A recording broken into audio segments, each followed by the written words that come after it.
Hey everyone, happy afternoon. Today on my podcast episode, I have my friend Adam Cumming, a friend of mine since high school. We just started catching up again recently, and I told him straight up. I said, Adam, I think you're gonna be like the next Elon Musk. So Adam, thank you for coming on to the podcast. How you doing, man? Yeah, thanks for having me. It's an honor. So tell me a little bit about yourself. So you're in the Air Force. You're a physicist, right? Yeah, so I joined the Air Force 7 years ago now. My how Crazy. time passes. We were great friends back in high school, and it's crazy to think that was a whole 7 years ago. Yep. 7, 8 years ago. But yeah, I've been in the Air Force for 7 years now, doing physics, helping behind the scenes make sure that our warfighters are safe and the country is safe. Yep.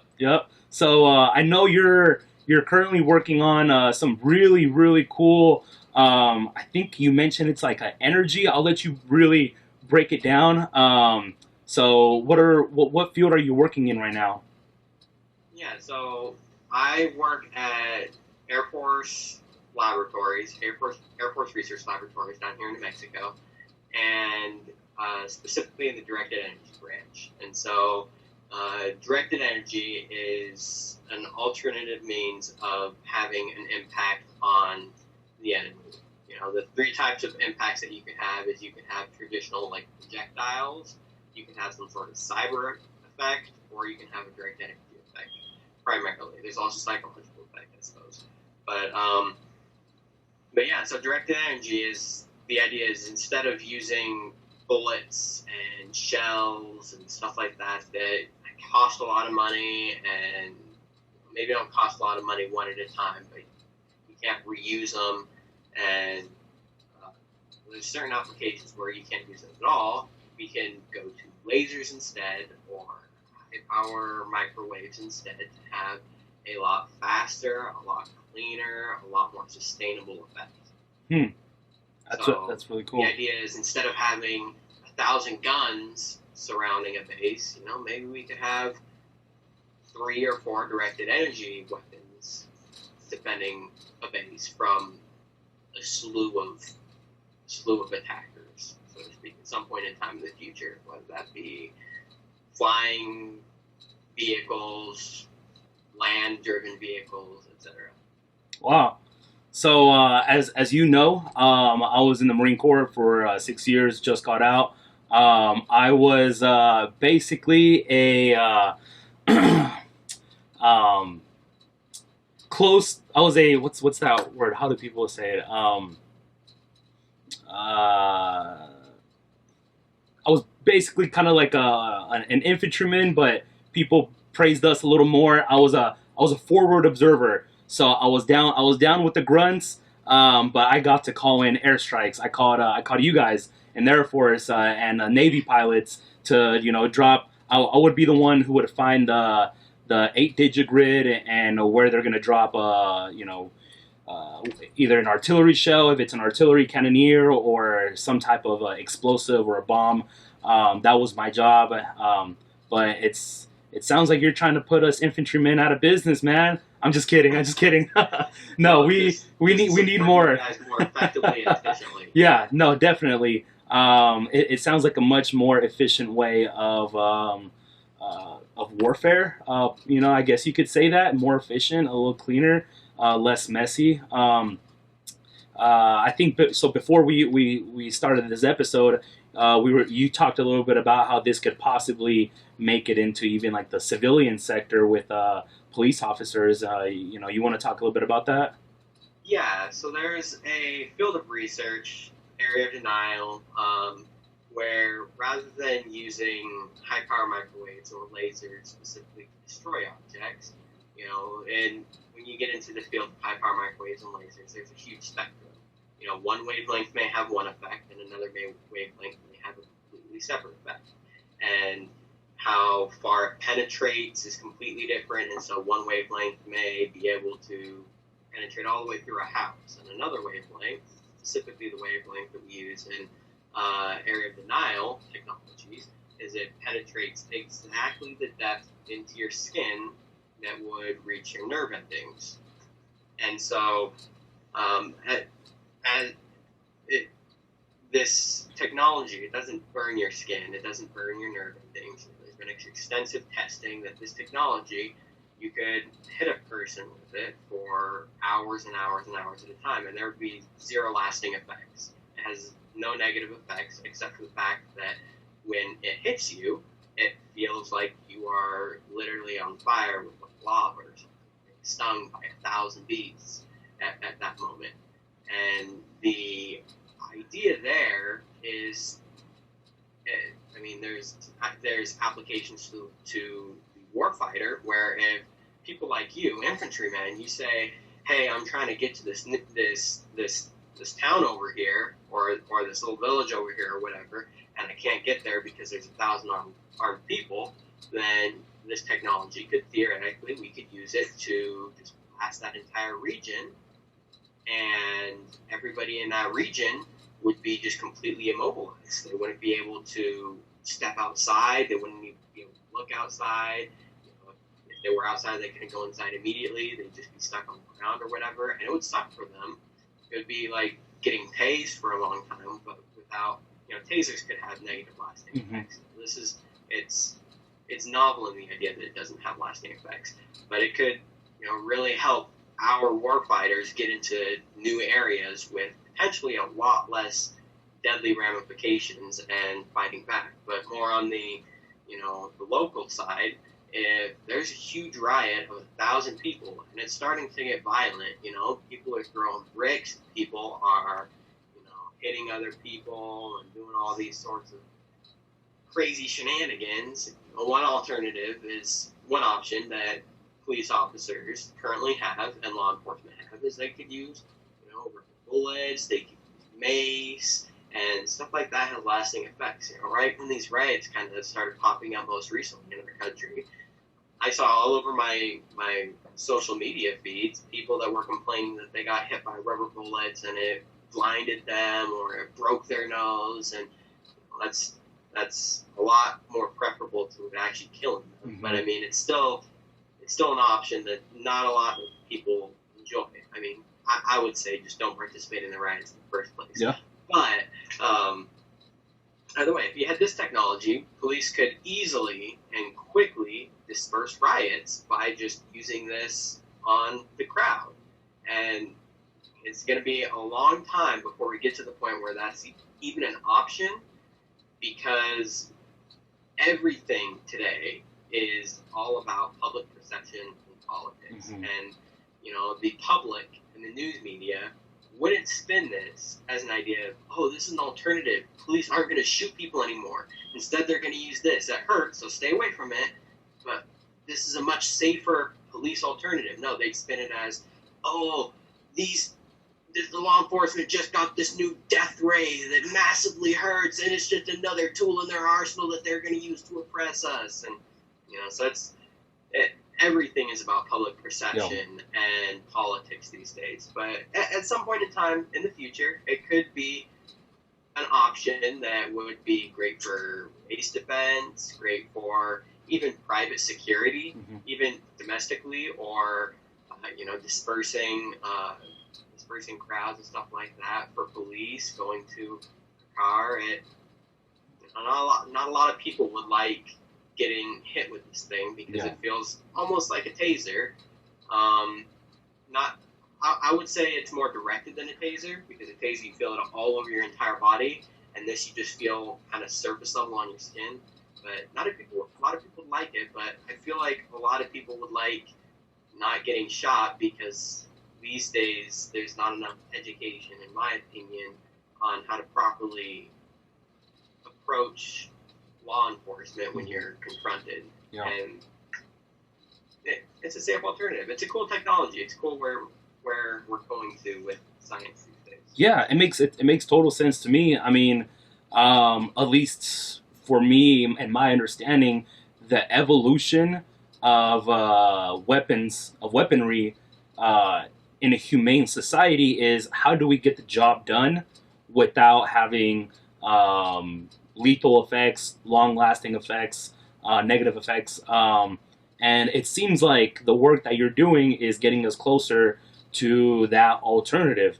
It gets the job done when in the situations where it's needed. And hey, nobody gets killed. Everyone gets to walk away home. No one has any severe negative long term effects. So it makes sense to me.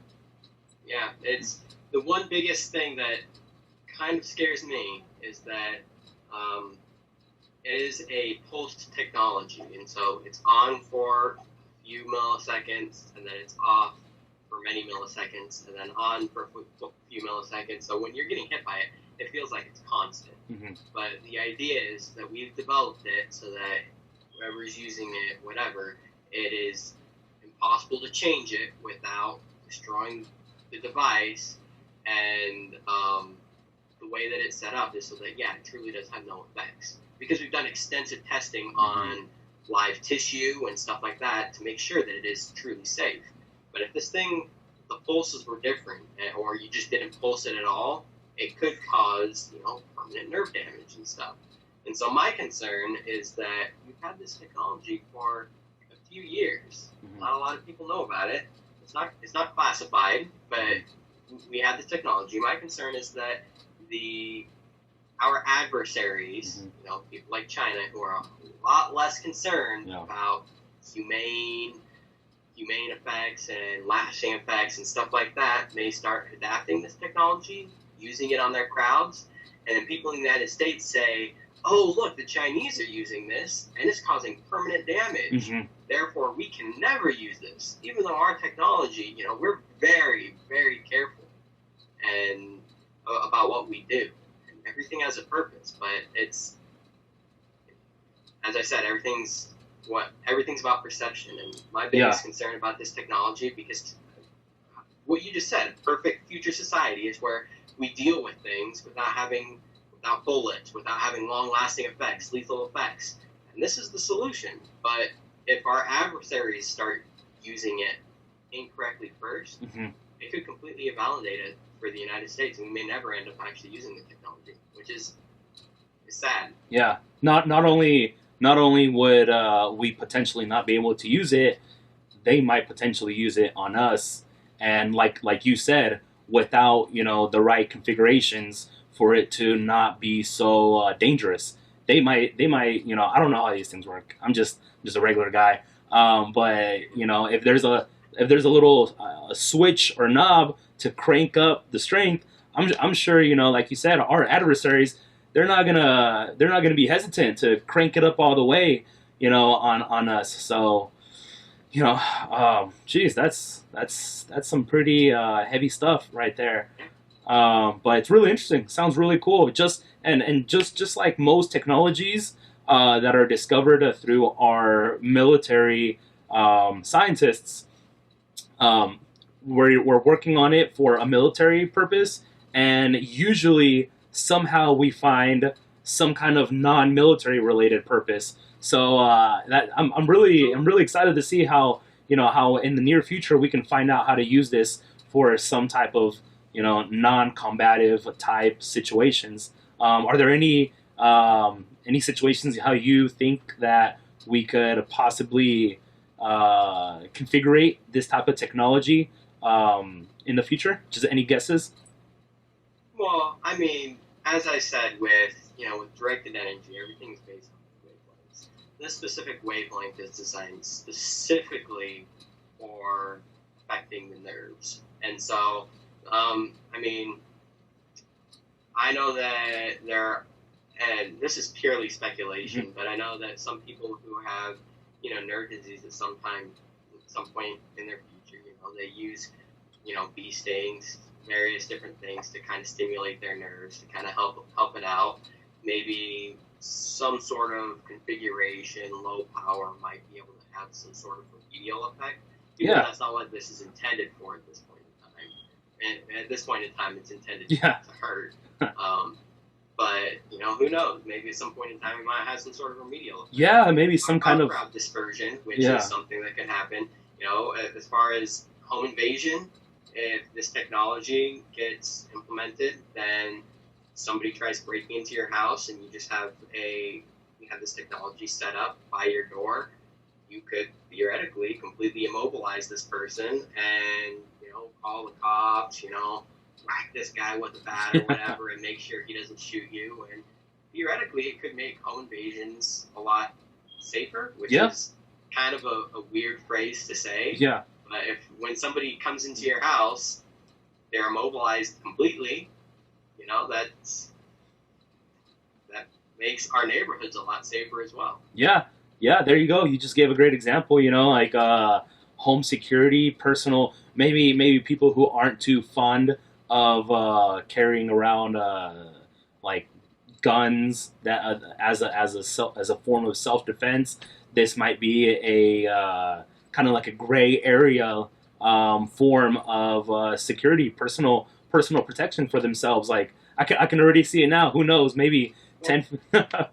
Yeah, I'm 100% for the Second Amendment and carrying around guns So am I. to defend yourself. But the idea is that the enemy has a gun too, and would you rather have somebody breaking into your house have a second or two to potentially fire at you while you're maybe firing at them to defend yourself? Or would the second that they step into your house, would you rather have them just immediately fall flat on the floor because they're just like, and they don't even have half a second to potentially even aim their gun at it? Yeah, true. And I would still support people having Of firearms course. just in case Same. for self-defense. I'm all about personal safety and stuff, but it's just an extra layer. Yeah. And like I mentioned a few seconds ago, who knows? This might even turn into some kind of nerve therapy of some sort. That'd be really cool. Yeah. So Adam, I mean, like you mentioned, when we first started the podcast, we've known each other since high school, and when I met you, you were same as you are right now. You were a very brilliant person, really brilliant individual. When did you know that you were extraordinarily intelligent, and when did you get into physics? So this is actually something that kind of started when I was young. So when I was young, up through young elementary school, I was classified by doctors as autistic. So, and it was the strangest thing, kind of the explanation that I've gone with, and the thing that's made the most sense to me is, at the end of the day, there's developmental autism, essentially, which makes it so that depending on when you're raised, there's certain things that you're supposed to be taught at a certain order. You start by crawling and then walking and then running. You don't immediately start trying to run. And if you do, you're going to run into issues. It's the same thing for, learning social cues and stuff like that. And just, I was raised in, I had a slew of personal things pop up in my life. But back when I was super young, I was raised in one environment, and then eventually I was changed and moved to another environment. And in the first environment, I just don't believe that my social learning skills were very adequate, and so I was characterized as autistic. And my mom actually worked at a school for autistic kids, and it's the strangest thing, because for the longest time, I wouldn't really understand a whole lot of why normal people did the things they did, but autistic people, I understood 100%. Oh. And then as I started, socializing more, and my brain started kind of, fixing itself. I don't know. I started kind of understanding why normal people did things and autistic people a little less. And then now it's to the point in time where I just don't really understand autistic people at all. So it's just, at that very young age, I kind of had a flip. But when I was in second, third, fourth grade, primarily in third, fourth, and fifth grade, I realized that I just got numbers. Math, to me, people struggled, and I was like, what's so hard about this? Like, 4 times 5 is 20. And then, and so I would, where normally I couldn't socialize with people very effectively because I just didn't understand how to do that effectively in society, in third grade society.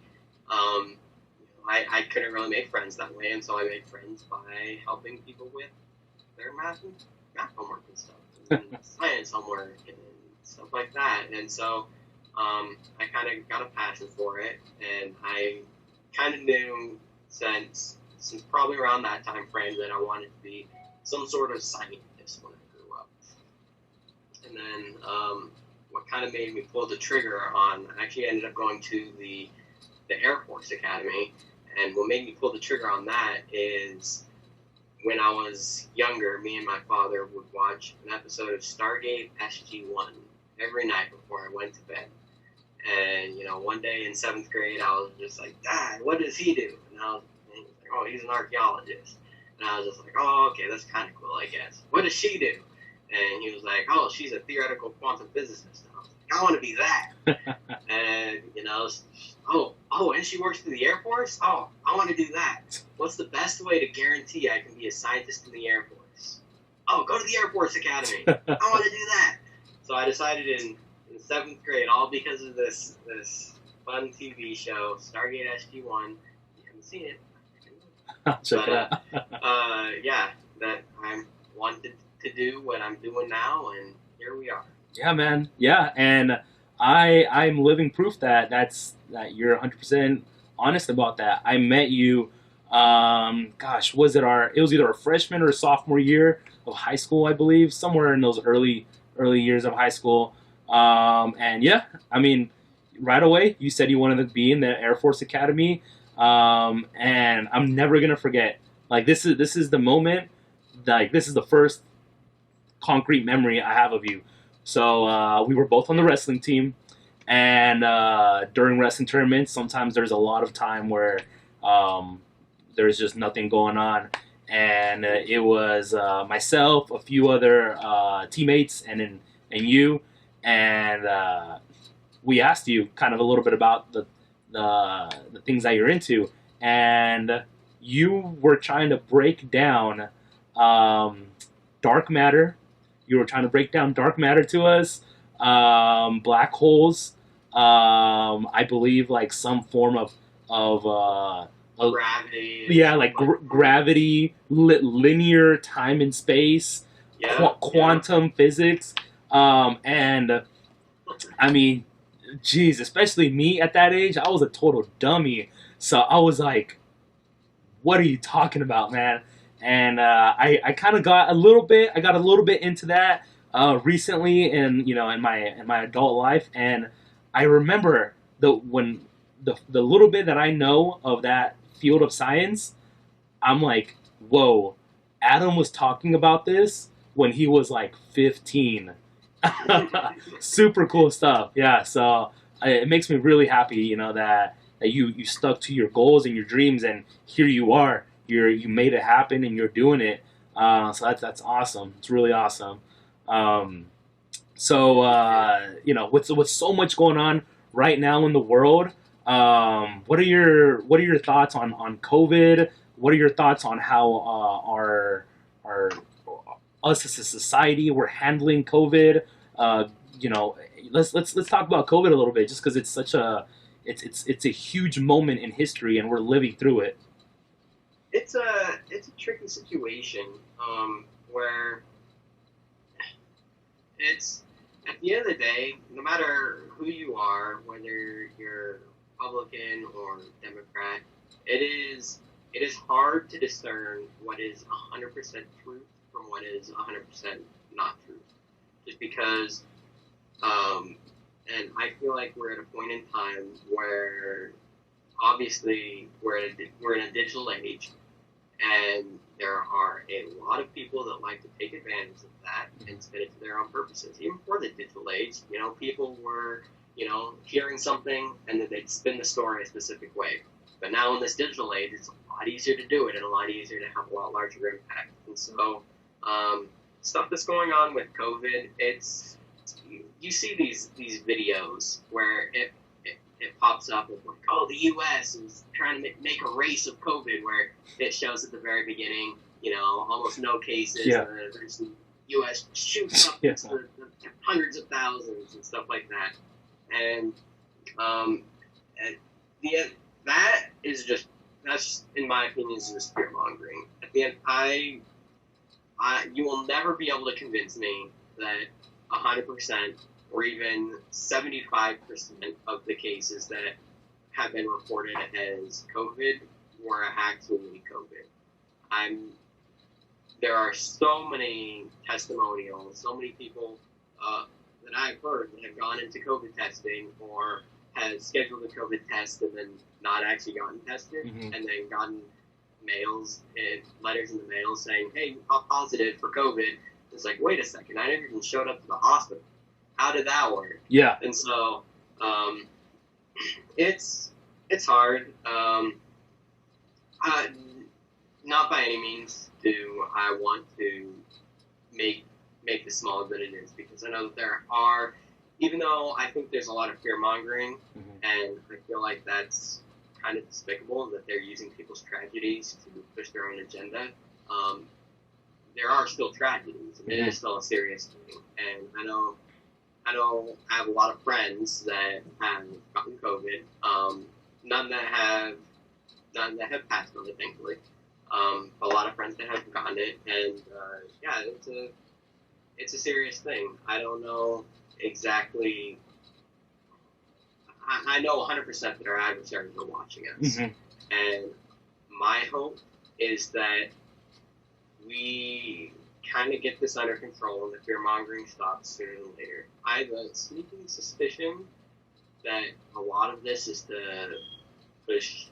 A lot of the fear mongering and stuff is to push an agenda, and I feel like in 6 months, no matter who wins the election, I feel like a lot of this is going to disappear. Oh my gosh. Trump wins the election, people are going to focus on something other than COVID. If Biden wins the election, people are going to focus on something other than COVID. And I feel like it's going to die out fast.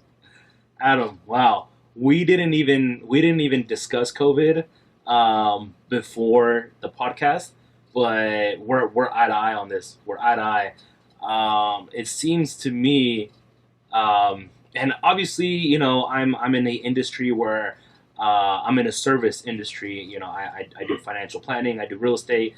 I do my absolute best to not share, you know, not share too much of my political views on my social media platforms to make anybody uncomfortable. But it's strange to me how some people feel absolutely zero want to question if there's maybe any form of politicizing COVID, because I think that it's unquestionable. Yes, COVID has been politicized.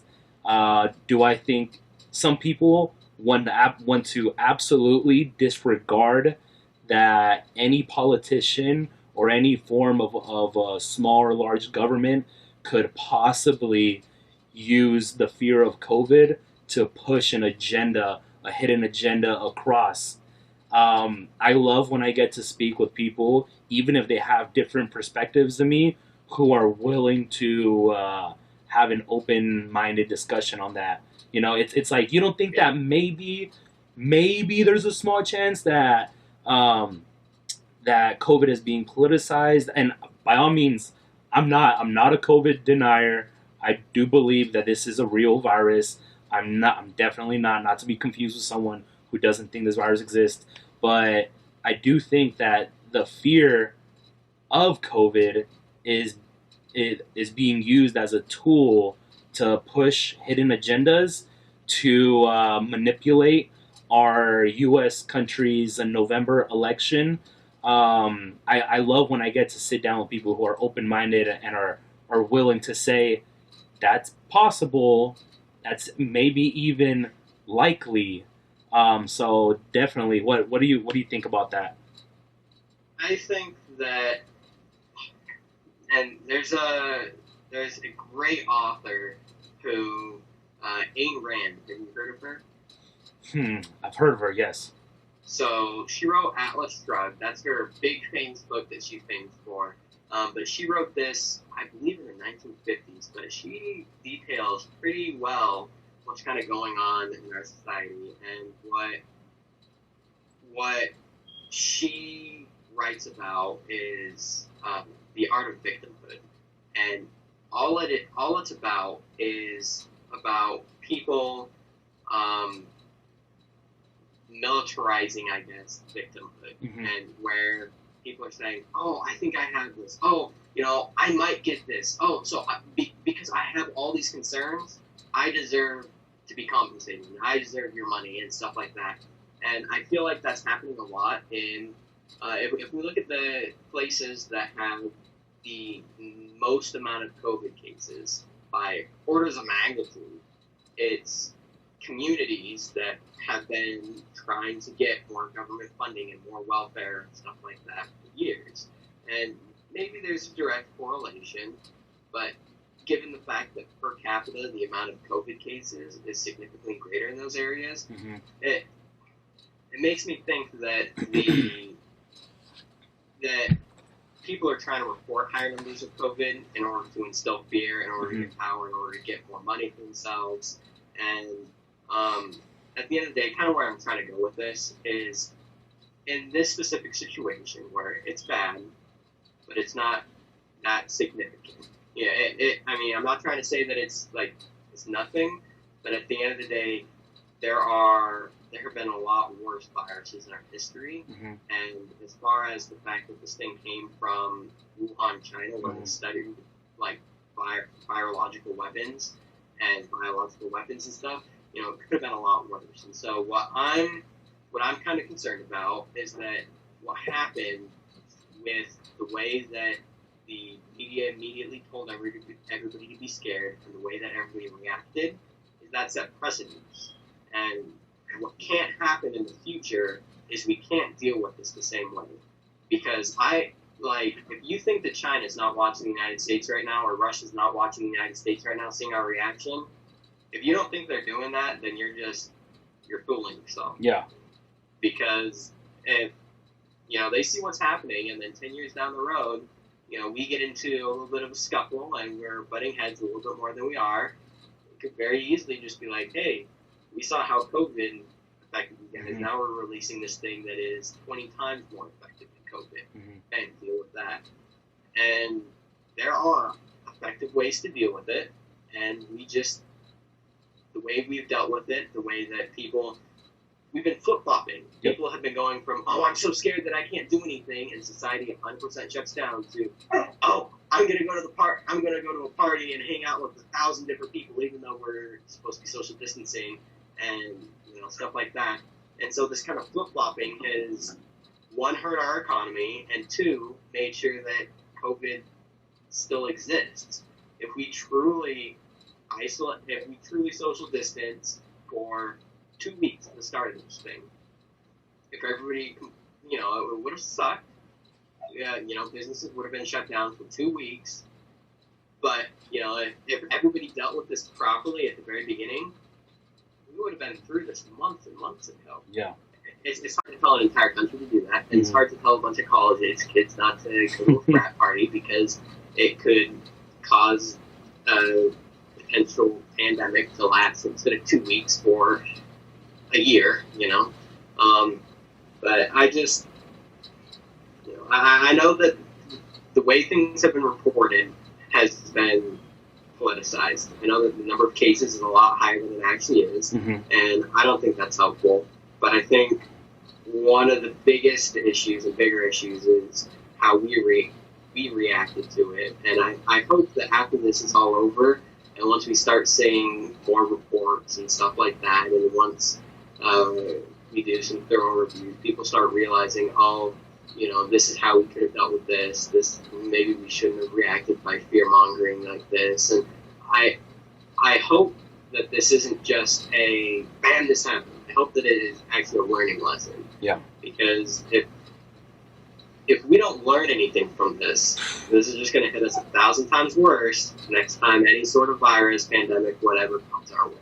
This has to be a learning experience. And I don't have the silver bullet to it. I'm not the president of the United States, and there's just so many different clashing clashing philosophies and clashing, what's the word, culture, where people want to go out, people don't want to go out. So it's hard. I don't know what the solution is. I think next time, honestly, in my opinion, I think declaring some sort of martial law for like 2 weeks wouldn't hurt. Because I don't know about you, but I feel like you, maybe most viewers, would rather be ordered by police to stay in their homes for 2 weeks and then told that they could go back to business as usual than what just happened here, you know? Yeah, definitely. I agree. I hope that it's now. So we've never, as a country, in modern recent history, have had something like this happen. So we didn't know how to react. But like you said, we should definitely, now that we have kind of a highlight of how of our mistakes and what we did correctly, we do have now like a rough playbook to go off of next time this happens again. Few things that I just feel that are just aren't quite adding up to me, or not really adding up, but just feel a little fishy, is how this is happening so close to November, which in many people's beliefs is one of the will be this November's election obviously will impact all of our, as a country, the United States. Our election always has large ripple effects that spread to the rest of the world. So there's going to be a huge ripple effect that's going to happen this November, and I feel like a lot of people are going to use COVID to try to swing votes one way or another. Another thing too, separate from November's election, is this is public information. It's not a secret. Some people might think it is, but it's not. Medical centers and hospital facilities have been given extra grants and funding per the number of positive COVID cases. Like, that's not a secret. This is public information. I have family and friends who work for hospitals, and they're at that level where they were able to, in fact, tell me that yes, we as a medical center do get a certain amount of grants or funding, extra funding per positive cases of COVID. So here in the United States, most medical facilities are private. They're private, so they're run like businesses. They have a profit that needs to be made to be operated. So it makes sense for someone who needs to make that call. This person died from a car accident. Well, what if we just put that he died from COVID? You know, this person died from a heart attack. Oh, but he got checked for COVID and he tested negative, but still, like, let's put it down for COVID. Maybe it was a false negative. There's a lot of that going on, and that just seems really, really fishy and not right to me. Just something I wanted to just state. I wanted to state that. What do you think? Yeah, absolutely. Yeah, it's two points. First point is kind of like the proximity to the election is, I don't want to get too political about movements, but the BLM movement, the fact that ever since they first started up, nearly 100% of their fundraising goes directly to the Biden campaign. Mm-hmm. There's a reason that it only pops up during election years. Mm-hmm. You know, it's not a coincidence that the only 2 years that it's popped up is 2016 and 2020, and I think it is, in theory, a great movement. I feel like the people who are leading the movement be completely replaced, because I feel like there was a lot of corruption there, and that's beside the point. But yeah, those two things upcoming to the election, it's kind of scary. And at the end of the day, if you think about it, this next election could really, I feel like it's going to really divide our country a lot more. Because if a Democrat wins, no Republican, and almost no Republican in our country is going to believe it. Everybody is going to claim, fake votes. If Trump wins again, no Democrat is going to accept it. It's going to be the same thing that happened last time around. Yep. But it's going to be worse because it's the second time around. And I think that I would hope that if whichever side wins, not going to be super political again. I hope that we could deal with this a little bit more maturely than what's been happening recently in our country. But it's scary, and I'm not sure what it is. I mean, I talked to a friend, and my friend said that we are in a cold civil war in our country right now. Because we're 20 years ago, Republicans and Democrats disagreed, but the separation is not anywhere near as significant as it is now. And I feel like that's just because social media, social media, or more news networks and stuff like that. News networks tell you big old headlines: Republicans are evil. Big old headlines: Democrats are evil. Yep. And it's at the end of the day, I believe more than any Republican policy, more than any Democrat policy, more than anything that's actually going on in our nation, I feel like the media and the news sources are tearing apart and destroying our nation more than anything. And I mean, COVID, applications of COVID, reporting on COVID, fear mongering, So I don't know. Second point I was going to make really quick is the kind of the one good side I will say about this whole COVID thing is that it did.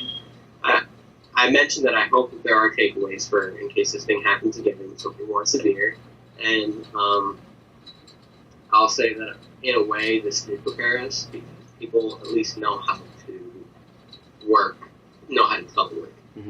As far as the Air Force, there are a lot of IT things that we've been trying to fix in webmail, accessing stuff online, accessing something from offsite, something that the projected timeline for getting all this completed was like 5 years down the road. And once COVID popped up, it all got completed in like 3 months. Nice. And so I will say that it has really advanced our capabilities to do telework and work from home and stuff like that, so that if this does happen again, at least we're not just, I'm at home and I have nothing to do and I have no way to work. At least this was like, I remember back in that crazy year 2020, our work now has its way to work from home, so at least now I have something to do. Yeah. So. Yeah. Well, Adam, we're running out of time, so I want to end it. I'm happy you ended it on a positive note. I want to end it with your future plans. What are some things to look forward to for you in the future? What are some things you want to accomplish? So I plan on staying in the Air Force for 20 years. That's something that I've always been wanting to do. Big on that do the honor country thing. And I have a couple websites that I'm working on putting up. One primary one, I kind of mentioned this to you before, but it's called Zoe, which in Greek means life. And it's a STEM thing. If you think about apparel and stuff like that, there's not a lot of pride for nerds, so to speak, when it comes to apparel. So if you're big into physics, you can get a really corny physicsy joke T-shirt, but there's not really nice shirts like polos, button-up shirts, that you can put on and be like, hey, I'm a physicist, I'm cool, and so that's one of the things that this website and this new store that I'm opening sometime soon, probably within the next week and a half, is hoping to accomplish, get some really high quality apparel out for people who love the sciences and stuff. looking to get a Cybertruck, and I saw that. those are my two big things coming up in the near future: the Cybertruck, the my Zoe apparel store, and then staying in for 20 years, and just seeing where life takes me. That's awesome, man. That's awesome. So I know you on social media. You like to live like a caveman. For anybody who wants to follow you on any social media platform or just wants to kind of keep tabs on your on what you're accomplishing, is there any platform usernames you want to share? So as part of the Zoe store, I'm actually going to be adding. I'm going to be making an Instagram for it, and Awesome. having an Instagram following. So I'll be sure to share it. Zeta, Omega, and then Eta. Okay. And then, so it looks like a Z, and then an Omega sign, and then it actually looks like an H, but the H is pronounced E. So I'll be making one for that, and on that, I'll probably be active posting updates for cool things I've read, cool things I'm working on, unclassified, and and stuff like that. But it's probably the biggest place where you can get updates on me right now. As you said, I kind of keep myself more off the grid. social media right now. Yeah, well, hey, whenever you create that page, let me know. I'll share it and I'll promote it. I'll be happy to wear some of your awesome apparel. Awesome, I appreciate it. Heck yeah, man. Heck yeah. Well, anything you want to say as we close out? No, it's just I really appreciate this opportunity, and it's nice talking to you again and getting caught up with you again. And hopefully I'm looking forward to doing more communicating with you and interacting with you more in the future. Heck yeah, man. It's great to be able to catch up with high school friends that Yep. You really respected back in the day that are doing great things today. It's just heartwarming to see. Likewise, man. Very, very likewise. Well, thank you, everybody who watched. Adam Cumming, my friend. It was a pleasure having you on, brother. Yeah, thanks so much. It's a pleasure being here. All right. Bye-bye. Have a good weekend.